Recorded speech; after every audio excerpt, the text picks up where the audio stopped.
Facing charges that could lead to a 10-year prison sentence, the computer hacker known as Electron appeared in court today in what is the first computer crime case to be tried in Australia.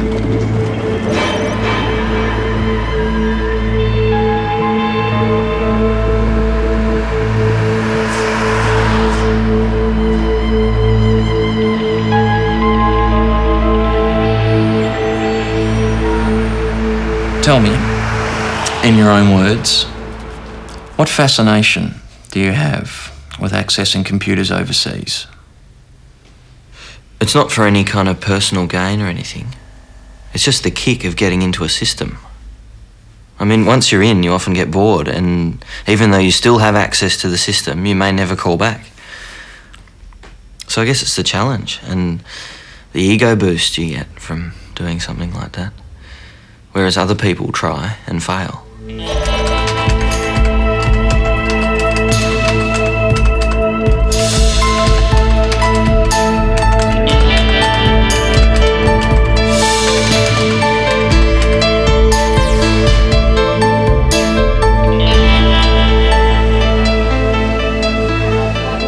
In the late 1980s, before there was public access to the internet, I was a computer hacker. And I was part of a hacking group known as The Realm. You? Woo! Say hi! Say hi! Electron föddes i en förort till Melbourne. Hans pappa var musiklärare och hans mamma arbetade på universitetet. Mum was involved in computers. And I often wondered afterwards if that had anything to do with pushing me in that direction. I started writing computer programs with a pencil and paper when I was very young. I'd bought a book on basic computer programming which was aimed at kids. I think I wrote a primitive Space Invaders type program.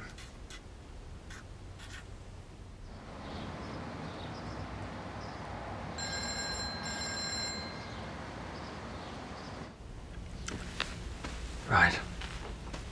My mother was very sick during this period. What time was that? And I remember the phone ringing, and while I couldn't hear the other end of the conversation, it was obvious that my mother had passed away.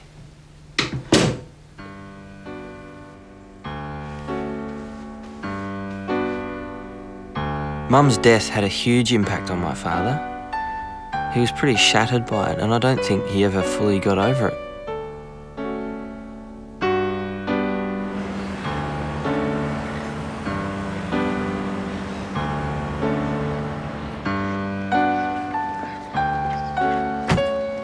The school where my father was teaching music was reasonably progressive as far as getting computers into education went. And during the school holiday periods, when they didn't need them, he would bring one home and let me play with it.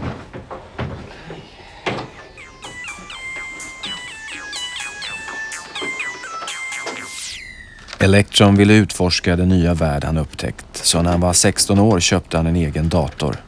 Samtidigt läste han en artikel om hur datahackare hade fått satelliter att ändra sina banor i rymden. That motivated my wanting to get a modem. It was a 300 baud and it was $90 at the time. The modem was responsible for turning my interest in computers into an obsession.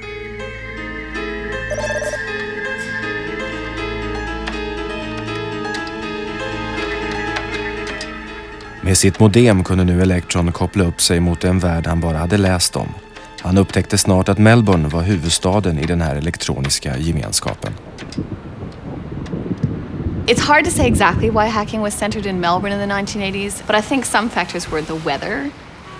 You had a kind of backyard tinkerers culture. I think there may have also been the fact that Melbourne has long been seen as an intellectual capital in Australia, and maybe in some way this fosters the intellectual curiosity that was such a common theme among the underground at that time.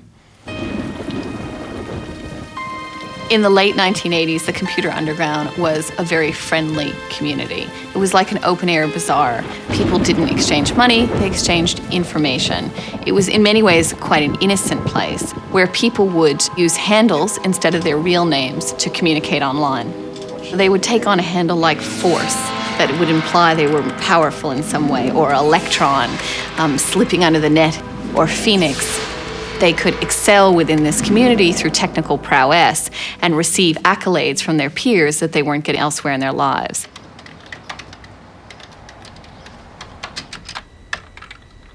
Dad was in charge of the emergency teachers stuff, so we had a kind of informal agreement that I'd keep the phone free in the mornings for the teachers to ring in sick, and he'd be able to organise an emergency. We'd have relatives ring up and say, "We've been trying to get through for days." So we eventually told them to ring at the same time as the emergency teachers rang. All right. Okay.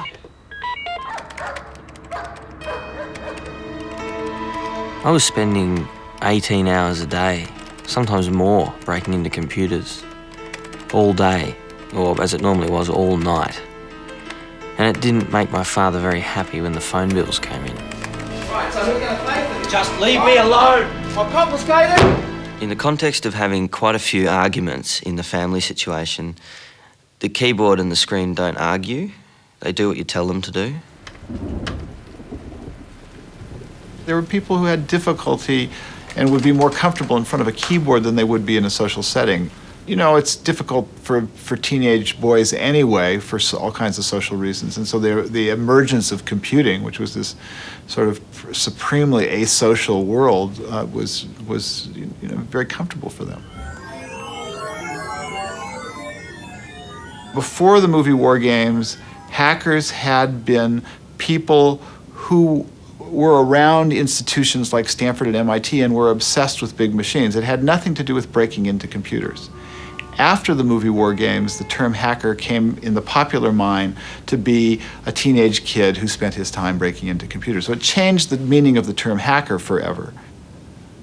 I think War Games also created something of a model of behavior for kids who saw it as being cool to travel in these networks. War Games had a major impression on the psyche of the whole underground. It was the whole cloak and dagger thing, that there were security agencies and that type of thing involved.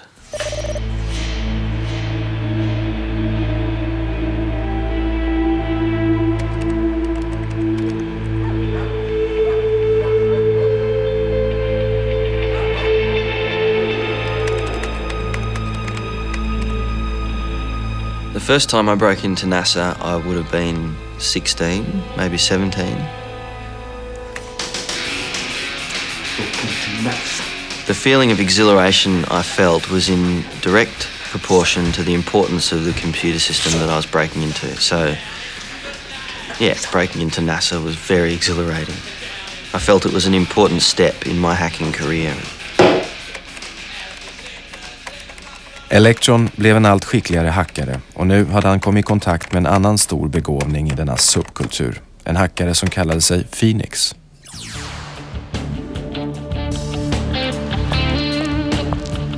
When I first knew of Phoenix, he was a user of telephone calling cards, which allowed him to make free international calls.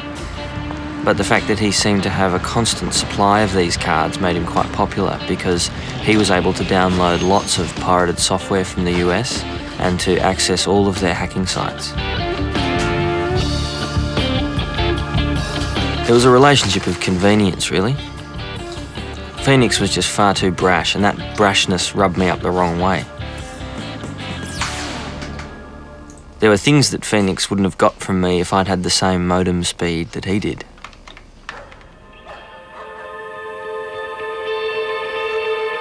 Hackers couldn't access the internet just by dialing up the way you might today. So the only way they could get access at that point in time was to break into universities such as Melbourne University.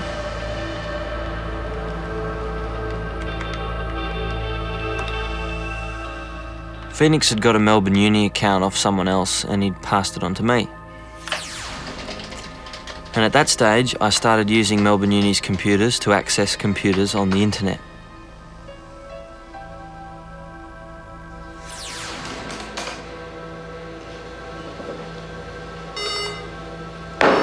Systemadministratörerna på universitetet i Melbourne var irriterade på hackarna och hade börjat spåra samtalen efter att först ha kopplat ner modemförbindelsen. När de otillåtna inloggningsförsöken inte upphörde kontaktade man den federala polisen.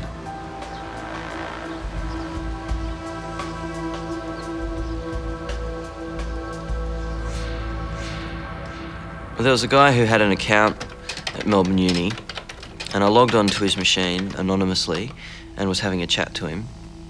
And he started talking about how Melbourne Uni had called in the federal police and Electron and Phoenix were involved in it. And it looks like there's going to be problems for them. I think initially we held conflicting views about whether the activities we were involved in were criminal or not. It was easy for us to think that this wasn't illegal and we weren't going to get into a lot of trouble. But on the other hand, it was nice to think that, oh well, maybe what we're doing is a bit naughty and perhaps a little bit illegal, and that makes it look a bit more romantic than it would otherwise.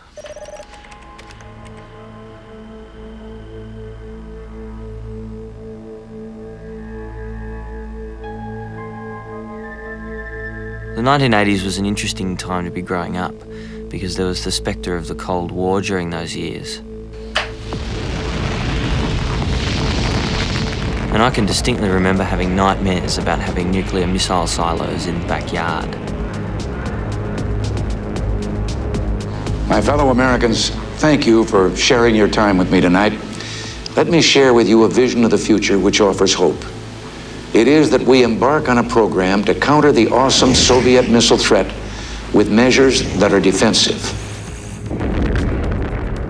There was a fatalism among some of the hackers, a sense that a nuclear war might start at any time, and as a result, it reduced a sense of consequences for their actions.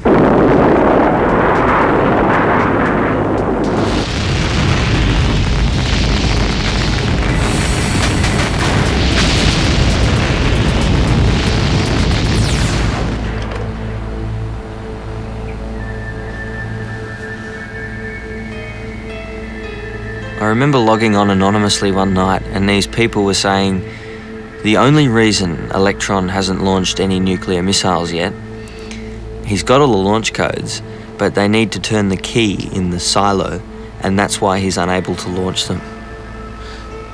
It was bizarre.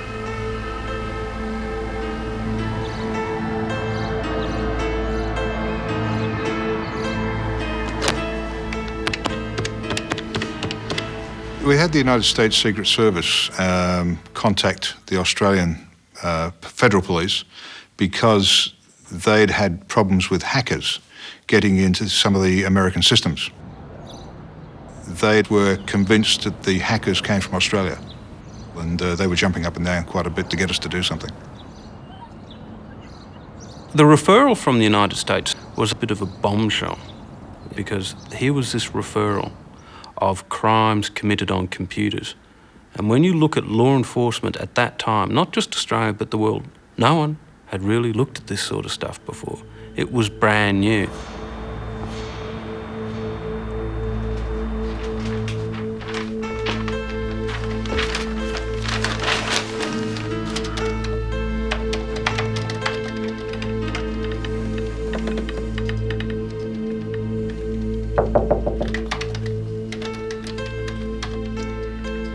I'll leave your dinner here. All right, we'll get it later. My father knew what I was doing, but his attitude was that it was my problem, and if I got caught, that it was bad luck. I think in some ways he saw computers as a positive thing and thought that if he's spending time on the computer, then that's an important skill. And that may have been partly why he was willing to turn a bit of a blind eye.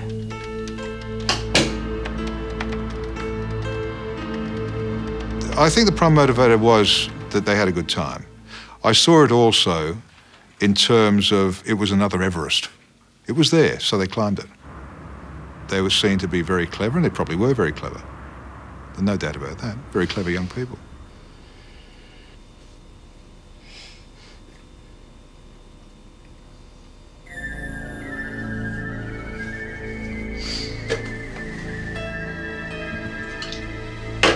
Well, Well, there's the rush that you get from having broken in.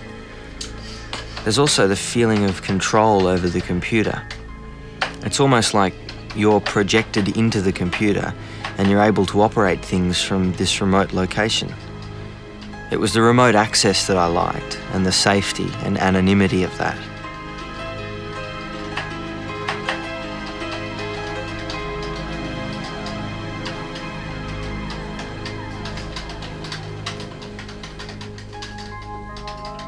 The realisation that I was addicted to hacking probably first came when I asked my father to hide the modem during exam times.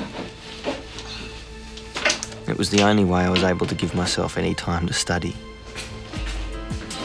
The first thing I normally did after studying for a couple of hours was start fossicking around like a truffle pig looking for the modem.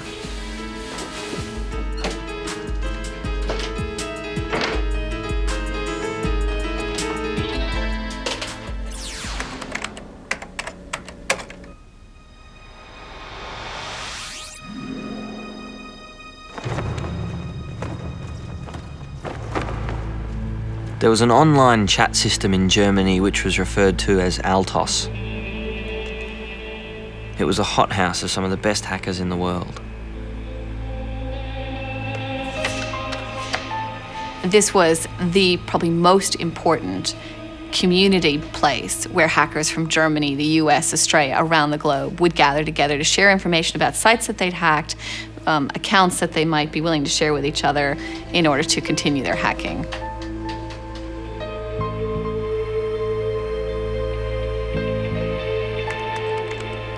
På Altos blev Electron vän med en västtysk hackare, Pengo, som ingick i en grupp som kallade sig Chaos Computer Club. Det Electron inte visste var att Pengo och en annan hackare, Hagbard, sålde uppgifter till KGB som de hade stulit från den amerikanska militärens databaser. There were several meetings over a 2-year period between the German hackers and KGB agents. Das ist Pengo, wie ich bereits erzählt habe. I don't think that Pengo's main motivation in this was some form of purposeful espionage. He actually said he just wanted to be the best hacker ever. And to some degree, this also gave him access to bigger and better machines. I don't think he was interested in spying for the Russians per se.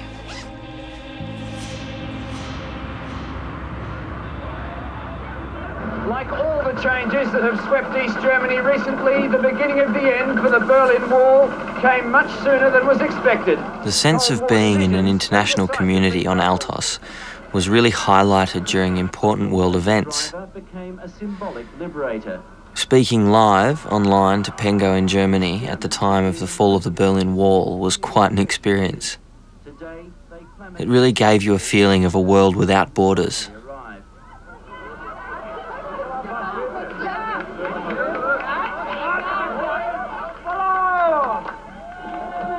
It's an emotional moment for Germans. On Altos, the Australian hackers had a reputation as being among the best and the brightest. One reason this was true is because one of the Australian hackers, Force, had a program that was very valuable called DEFCON.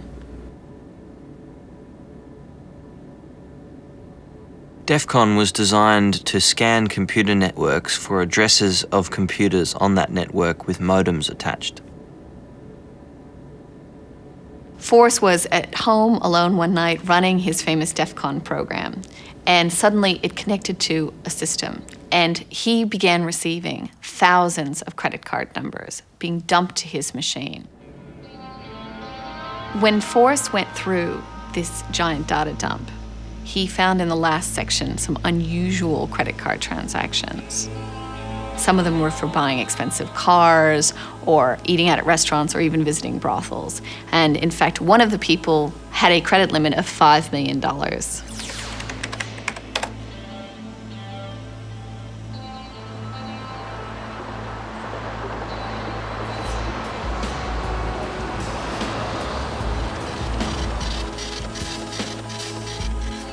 force had a somewhat paternalistic attitude to other hackers in the computer underground in Melbourne, but his favorite protege was Phoenix, and he gave to Phoenix some of the credit card numbers from the Citibank machine.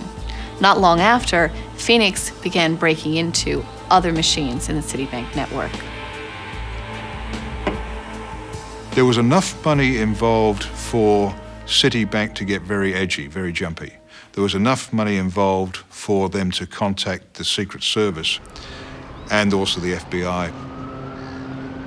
Most people back in 1988 were not stealing it to sell it. They were stealing it merely to prove that they could get to sensitive information.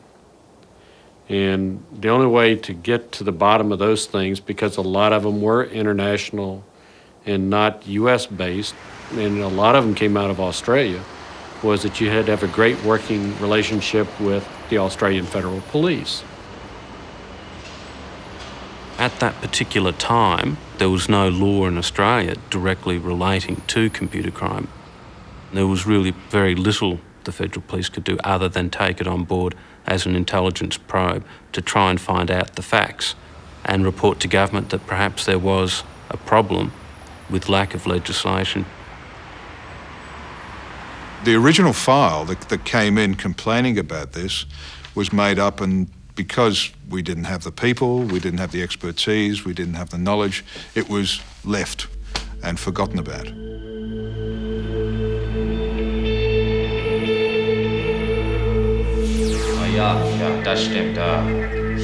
Den västtyska polisen lyckades bättre än kollegorna i Australien och grep Pengo och hans kamrater.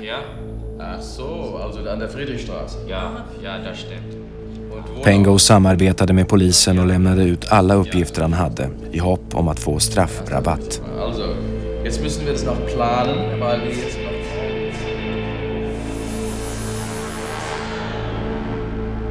The German case made the Australian hackers very worried. It created a paranoia that they were next on the list. The Australians were made even more paranoid by the fact that one of the ringleaders of the German group, Hagbard, was found burned to death. His petrol-doused, charred remains were found in a forest in Germany.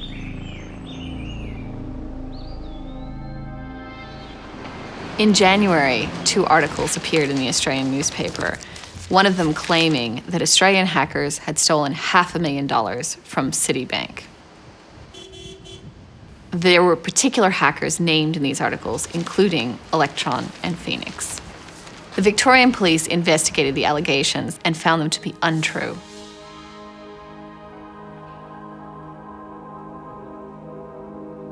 The articles that were published in the Australian indicated that there were a certain number of informants.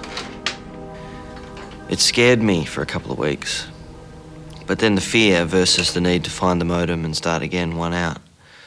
So I was back into it again pretty quickly.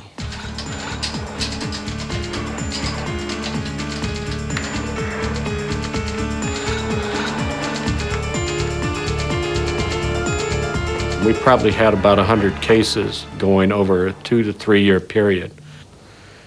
And I'm not sure why, you can't explain why Australian hackers were more prevalent attacking US systems, but at that particular point in time they were. The situation, Madam Speaker, is quite clear. På grund av de amerikanska påtryckningarna genomdrev Australiens regering de första federala lagarna om datarelaterade brott. Straffen var stränga, från kraftiga böter upp till 10 års fängelse. Nu kunde den federala polisen ingripa på allvar.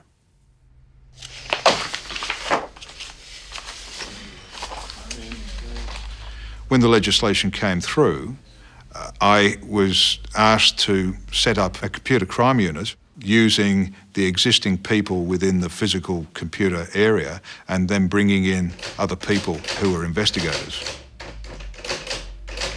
The AFP had a very low computer literacy at that point in time. We're talking about people still using typewriters. It was still the carbon paper days. And so the unknown element of what computers were resulted in a very low opinion of people. They say, well, I don't use computers. It's not important. Most of the other colleagues, most of the other people at my level thought it was a bit of a wank, and that I should be out there investigating real crime. Initially, we had to borrow computers. We borrowed computers from banks, computers they didn't need, older ones. We had to borrow quite a bit of equipment from anybody we could speak nicely to at the time. From the investigator's point of view, it was a very steep learning curve. Most of us had computers, our own computer, but we would not have known what would happen if we lifted up the bonnet and had a look inside. Okay, so what we've got here is a main cord going in. Make sure you remember. It's very difficult, just trying to work out what all these brand new terms were. I had a difficulty early in the piece of just understanding what is now, I suppose, the internet. How did it work?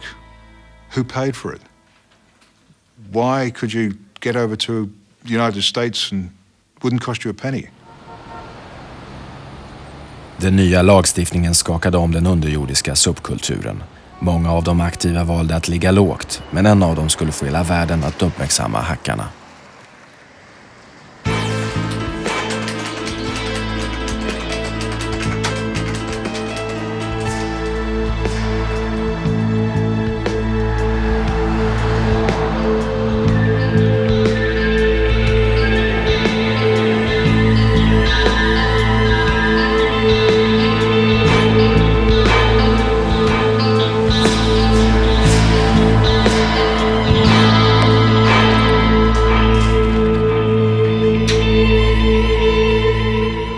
Om 2 dagar skulle NASA skicka upp en rymdfärja.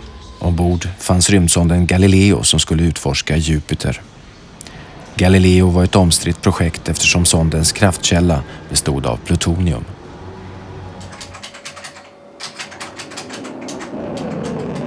There was some concern that if the shuttle were to blow up, and this was the first shuttle flight after the Challenger, these plutonium power cells would rupture and that there would be a huge plutonium release into the state of Florida.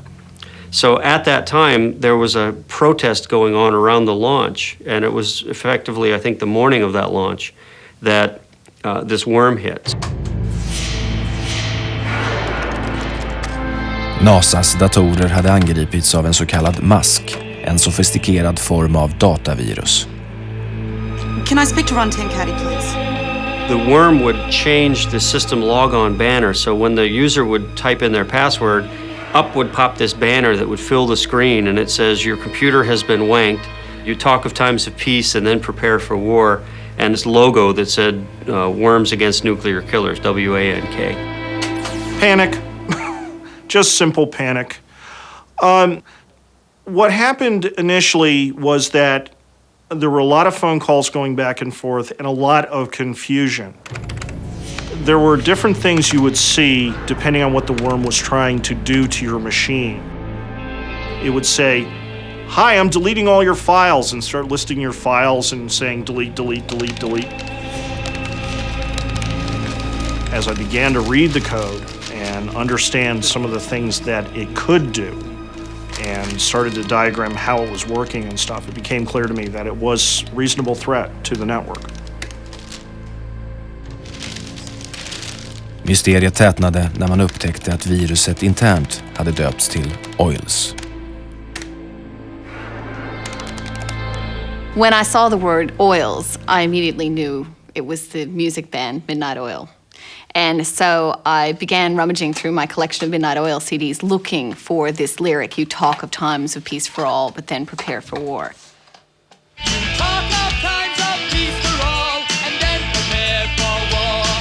For a writer and a journalist to kind of unearth where this came from, to piece together the solution to the mystery, was extremely exciting. At the end of the day, the only things we know about the author of The Wankworm is that he was probably Australian, he was certainly a Midnight Oil fan, and he may or may not have had some political agenda. In reality, the files were still there, they hadn't been moved, they hadn't been touched, but to the average user, at least initially, they thought they'd lost all their work. On the one level, people can look at this as just one huge prank.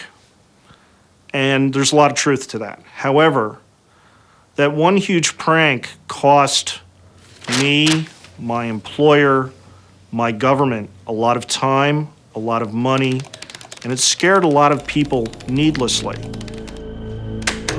Did it ever stop a mission? Not to my knowledge.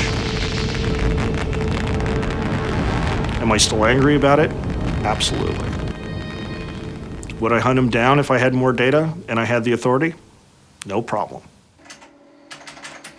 Honestly, I still don't know who the authors of the worm were. There were some rumors that it was the two chaps down in Australia, and I think years after the worm was released, we've pretty much come to believe that it was Phoenix and Electron. No one has ever been connected as the creator of the wankworm. No one was ever charged. There was innuendo, an accusation, but in the end there was never enough evidence to actually go after particular hackers. Medan USA fortsatte att sätta press på Australiens regering att stoppa hackarna hade Electron drabbats av en kris på närmare håll.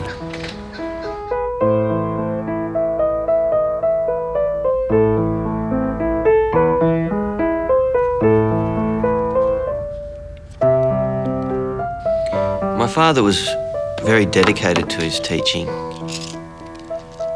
When he found out that he had bowel cancer, I don't think it came as a huge surprise to him. He'd had symptoms of bleeding for a long time, but he wanted to finish the year. When he first told me that he had cancer, it seemed hard to believe. I can specifically remember thinking, computers don't get cancer. If you've got a need to control your environment, a computer's definitely easier to interact with than other people. And the sense of control I got from interacting with the computer was certainly in stark contrast to the control I had over other events occurring at the time. Did you hack those vaxes? No, I went to bed and hung up the phone. You? I got kicked off. Oh. During January 1990, both Phoenix and I were on uni holidays and had a lot of spare time. The pattern was hack, then talk. Hack, then talk. Check in again, compare notes, and then back to hacking. We had information of their conversations through the telephone intercepts. To prosecute, we had to get evidence on their computers.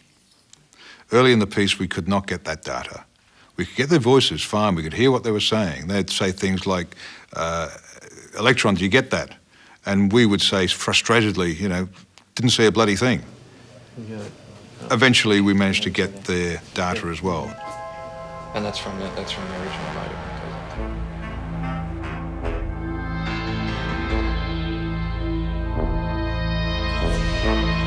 We could read the data in real time. That wasn't a problem. We could see it on our screens. But it was when we tried to record it and then play the recording back, all we initially got was a lot of hiss. At the same time, we've got other agencies from overseas and in Australia saying, do something, do something. And we're saying, well, we haven't got all the evidence together yet. Medan polisen kämpade för att samla in data spred sig ryktet om polisutredningen bland hackarna. Force had a meeting with Phoenix sometime after the legislation was passed and indicated that the federal police had a list and that Phoenix's and my name were on the top of it. Phoenix probably slowed down for a few days, but I'm not sure that I even broke stride. Force left the hacking scene completely and became involved in music. He didn't have the same addiction to hacking that I did.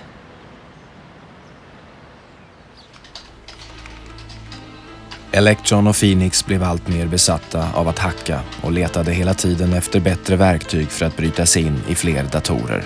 Det kraftfullaste verktyget på den tiden hette Zardos. Zardos was a newsletter that was regularly emailed to computer security professionals. It was a record of all the known computer security holes in operating systems, often with detailed instructions on how to exploit them.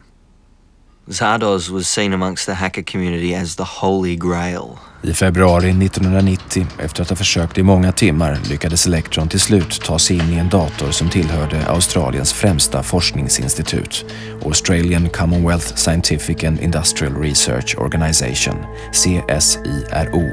Här hittade han ett komplett arkiv av Zardoz. The only thing that stopped me grabbing it there and then was my modem. It would have taken me hours to download it at 30 characters a second. För att inte riskera att förlora en sån guldgruva komprimerade Electron arkivet och gömde det i en tillfällig mapp på forskningsinstitutets dator. Sen mejlade han säkerhetskopior till användarkonton som han hade hackat på universitetet i Melbourne. Universitetets systemadministratör upptäckte intrånget och varskodde sin kollega på forskningsinstitutet.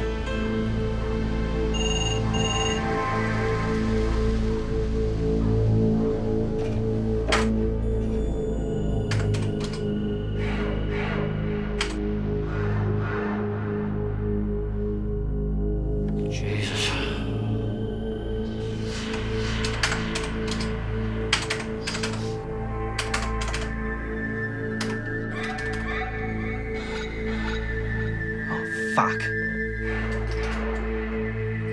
Systemadministratören hade förhindrat spridning via e-post, men han upptäckte inte Electrons kopia av Zardoz i den dolda mappen.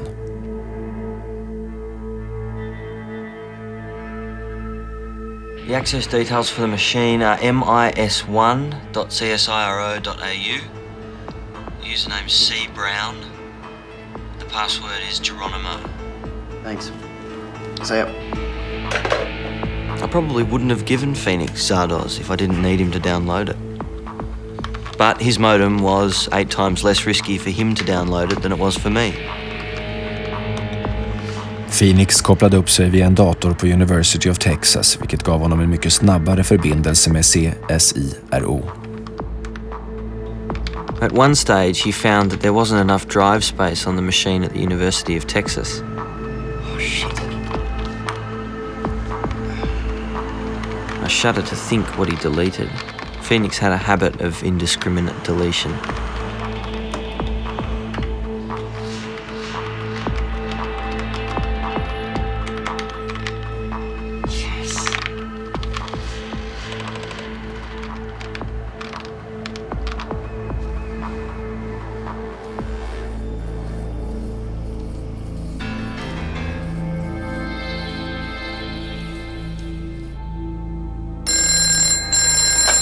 Yep, we got it.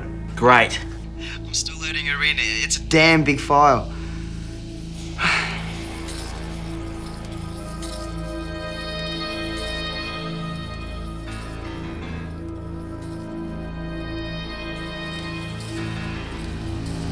The data intercepts had been done before, but at very low modem speeds. The problem was, how do you intercept the higher speeds? And the answer, like most other things, is simple, but somebody's got to have enough genius to figure out how to do it, which essentially they doubled the modem speed and were able to intercept it. You got to give the Australian Federal Police a lot of credit because the rest of the world didn't know how.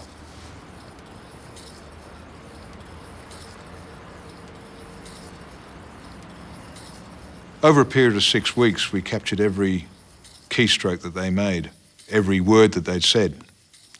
No, that's the wrong password file structure. You have to use FTP instead. Having Zardoz meant that almost every computer we accessed was up for grabs. I'm in.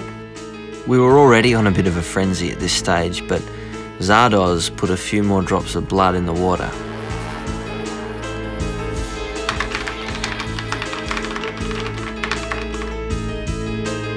I did find what they're up to quite a concern, mainly because they were messing around in areas that they shouldn't have been.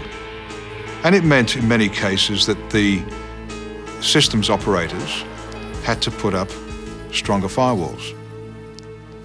And I think at that stage, although maybe it didn't occur to me immediately, but it really was the start of the breakdown of the internet concept of openness.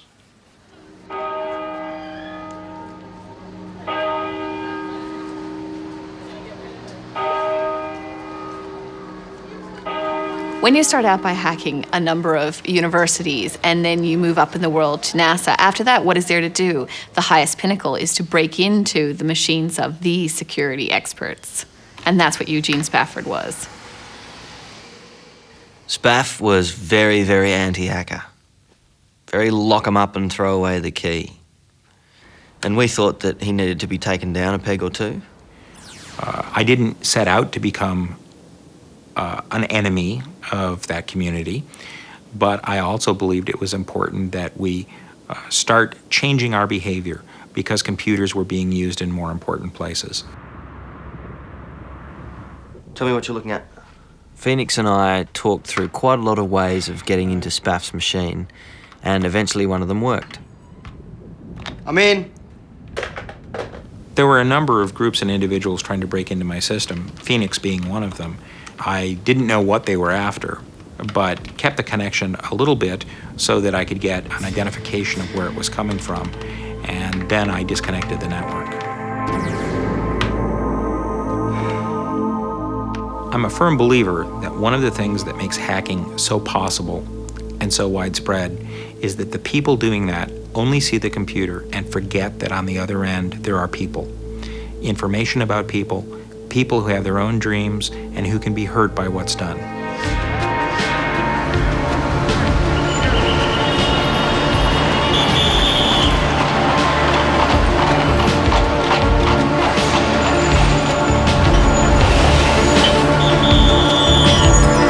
I originally came into this with a pretty high opinion of these kids. I mean, I was fascinated with this culture. It was a subculture that I really kind of identified with. I mean, you know, there is this spirit of adventure that is part and parcel of hacker culture. But what I saw over the next decade is a lot of malicious behavior, and I began to realize that, you know, there were some spoiled brats out there that were doing real damage. John Markoff reported that a worm had been coursing its way through various US computer systems. In fact, what had happened is the Australians had been so active, had been breaking into so many machines in such a short period of time, that it looked like a worm, but in fact, it was people. Yes, John Markoff, please. This is John Markoff. Mr. Markoff. I got a call from a young man who said he was from Australia, and he was very upset that he had been sort of confused with the machine, and he was also trying to make the point that he was upset with some of the computer security people who were at odds with the hacker community. Because I was able to confirm the attacks, I ended up writing about it.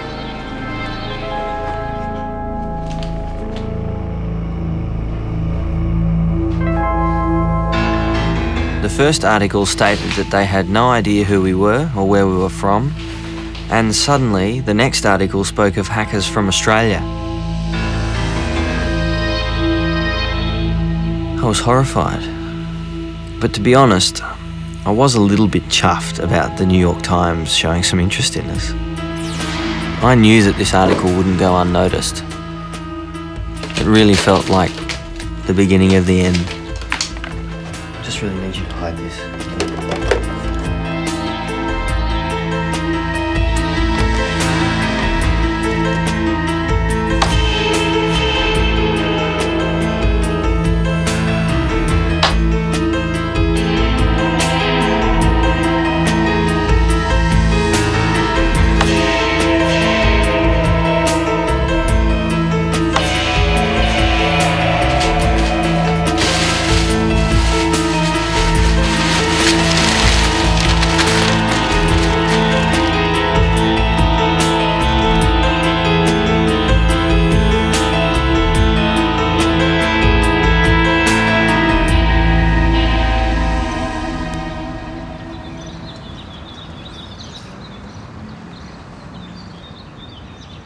Well, I'd just woken up with a full bladder and went to have a piss, when the light goes off in the bathroom, and I thought, whoops, here we go.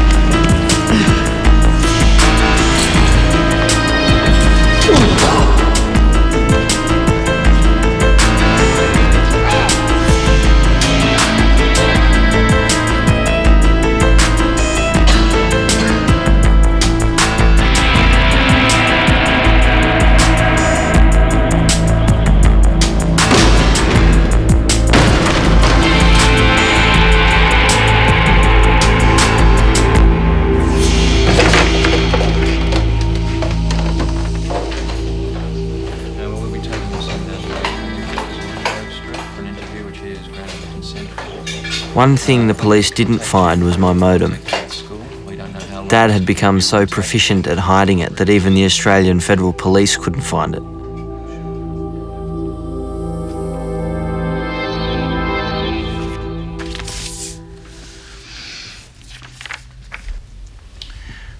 Number one I was involved in. They presented a lot of the evidence that they had from telephone intercepts and showed me logs of computers that had been broken into. Captures of the actual sessions occurring, asking if I was responsible for that. I put my hand up to pretty much everything they put in front of me. And I think a part of me recognised that morally I had broken the law, and I needed to face the consequences. Who gave you the passwords to access the other systems? Phoenix. And who is Phoenix? I don't know his real name.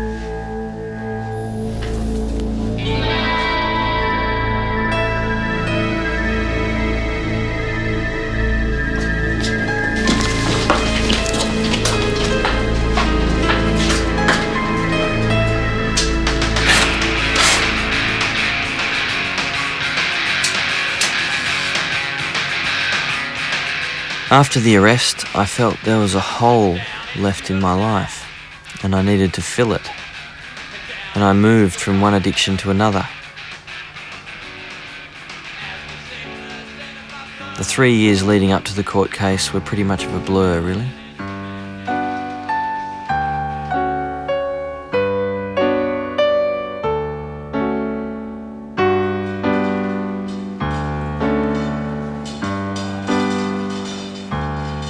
During this time, my father's condition deteriorated dramatically until he was finally admitted to hospital.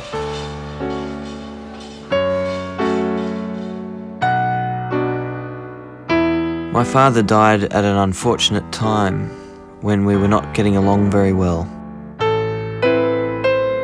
One of my regrets from that time is that I didn't reach a point where we were getting along well as adults. After my father passed away and before the sentencing, the stress and the pressure from the court case and the copious amounts of drugs I was taking led me to becoming more and more mentally unstable. And it eventually culminated in a complete breakdown, which required hospitalisation.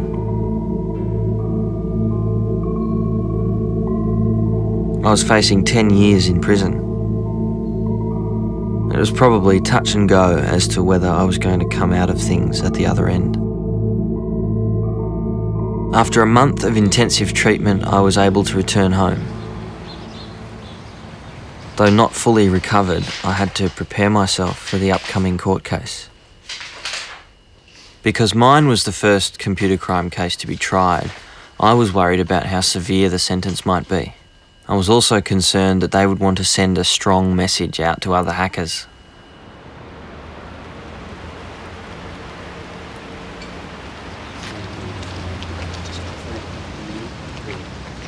Our society today is increasingly dependent on the use of computer technology. Conduct of the kind in which you engaged poses a threat to the usefulness of that technology. It is incumbent on the courts to see to it that the sentences they impose reflect the gravity of this kind of criminality. On each of counts 12, 13, and 14, you are convicted and are sentenced to terms of imprisonment of 6 months each, to be concurrent. However, you will not be required to serve the terms of imprisonment imposed, provided you are of good behavior for the ensuing 6 months.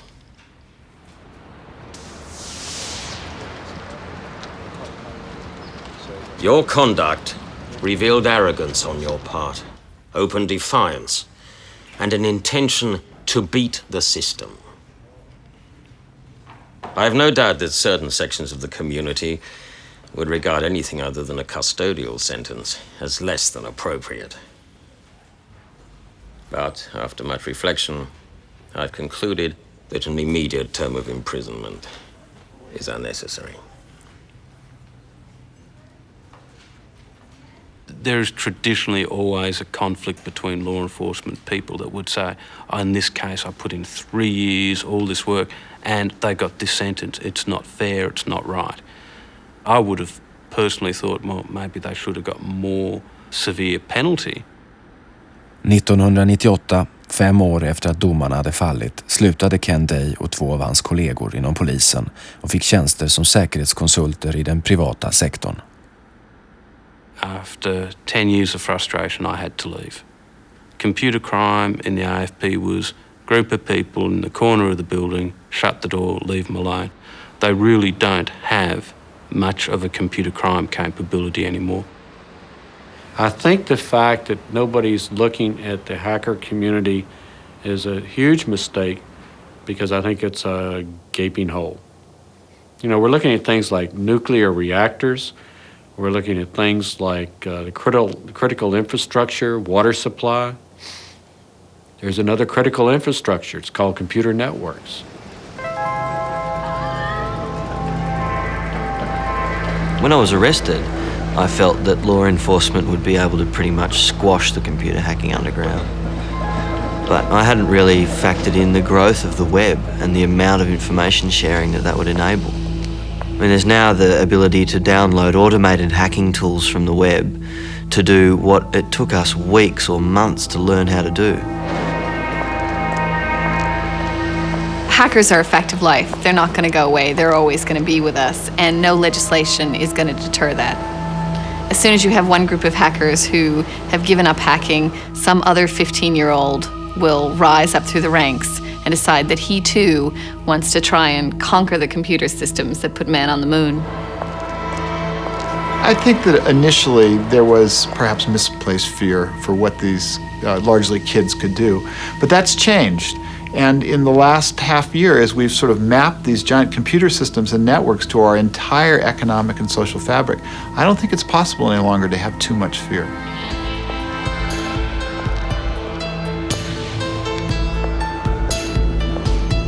The amount of detail I share with current acquaintances and even friends about my past life is limited. I mean, there's situations where I outright lie about certain aspects of my past. How I would like to be remembered is very different from how Electron as a computer hacker will be remembered. I would much rather have been involved in building the infrastructure of the internet during that period rather than breaking into it.